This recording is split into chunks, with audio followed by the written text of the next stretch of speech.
বয়সটা ৩৫-এর কোটা পেরিয়েছে বছর তিনেক আগেই, অথচ এখনও বদলে দিতে জানেন একটা গোটা ফুটবল ক্লাবকেই। ব্রাজিলের হৃৎপিণ্ড তিনি যখন ফিরেছেন ব্রাজিলে, তখন হৃৎপিণ্ডে নতুন প্রাণ সঞ্চার হতে বাধ্য। ব্রাজিলের ঘরোয়া লিগের দল ফ্লুমিনেন্সে পা রাখা মাত্রই অলৌকিকভাবে বদলে গিয়েছে ঐতিহ্যবাহী এই ক্লাবটি। থিয়াগো সিলভা চরিত্রটাই এমন, প্রায় ৪০ বছর বয়সে এসেও তিনি বলতে জানেন টাইগার জিন্দা হ্যাঁ। রিও ডি জেনেরো থেকে শুরু হওয়া যাত্রাটা মিলান, প্যারিস ঘুরে এখন থেমেছে লন্ডনে। সার্জিও রামোস কিংবা ভ্যান ডাইকের মতো খ্যাতি তার নেই, লড়াইটা তিনি করেন নিজের সাথেই। চেষ্টাটা থাকে নিজেকে ছাড়িয়ে যাবার। তিনি থিয়াগো সিলভা, ব্রাজিল রক্ষণের কাণ্ডারি।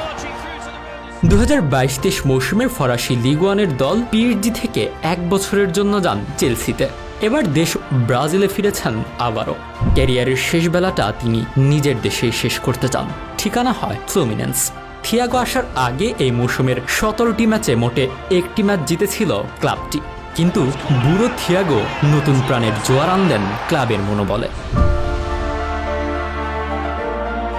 তাই তো তিনি আসার পর ৬টি ম্যাচের কোনোটাতেই হারতে হলো না ফ্লুমিনেন্সকে। ৬টি ম্যাচের সবগুলোতেই ছিলেন থিয়াগো সিলভা। আর রক্ষণের এই রক্ষার প্রাচীর দলকে একটাও গোল হজম করতে দেননি। সত্যি পার্থক্যটা গড়ে দিতে জানেন থিয়াগো সিলভা। ব্রাজিলের জাতীয় দলের জার্সি গায়ে ১১৩টি আন্তর্জাতিক ম্যাচ খেলেছেন। ২০১৯ সালে জিতেছেন কোপা আমেরিকা। থিয়াগোর ফুটবল ক্যারিয়ারে ব্রাজিলের মতো ফ্লুমিনেন্সের কাছেও ঋণের কোনো শেষ নেই। ফ্লুমিনেন্সের যুব একাডেমি থেকে শুরু হয় সিলভার ক্যারিয়ার। এরপর পর্তুগাল, রাশিয়া হয়ে ক্যারিয়ারের বাজে সময় ফিরে আসেন ফ্লুমিনেন্স। এরপরই আসে ব্রাজিল দলের ডাক। সেখান থেকেই থিয়াগোর ব্রাজিলের হৃদয় হয়ে ওঠার শুরু। তাই শেষ বেলায় দলের দুর্দিনে তিনি ফিরেছেন, আর ফিরে এসেই হাত ভরে প্রতিদান দিয়ে চলেছেন দলকে। যোগবনিতর দেশ ব্রাজিল। যুগে যুগে বিশ্ব ফুটবলকে ব্রাজিল উপহার দিয়েছে পেলে, গ্যারিঞ্চা, রোনালদো, রোনালদিনহো, নেইমারদের মতো ফুটবল শিল্পীদের।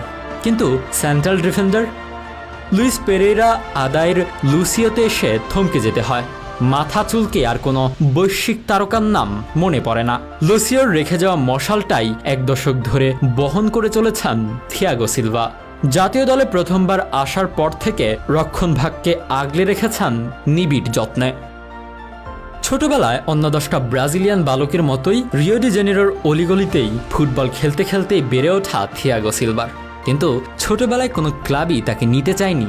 স্থানীয় ক্লাব মাদুরিয়েরা, ওদারিয়া কিংবা বোতাফোগো সবখানেই ট্রায়াল দিয়ে খালি হাতে ফিরতে হয়েছে। এমনকি বোতাফোগোতে কোচরা তাকে দেখতেই চাননি। অবশেষে স্থানীয় ফুটবল টুর্নামেন্টে ভালো খেলার সুবাদে নজরে আসেন এক ফুটবল স্কাউটের। তিনিই তাকে সুযোগ করে দেন নিচের সারির ক্লাব ফুটবলের হয়ে খেলার। আর এর পরের গল্পটা তো সবারই জানা।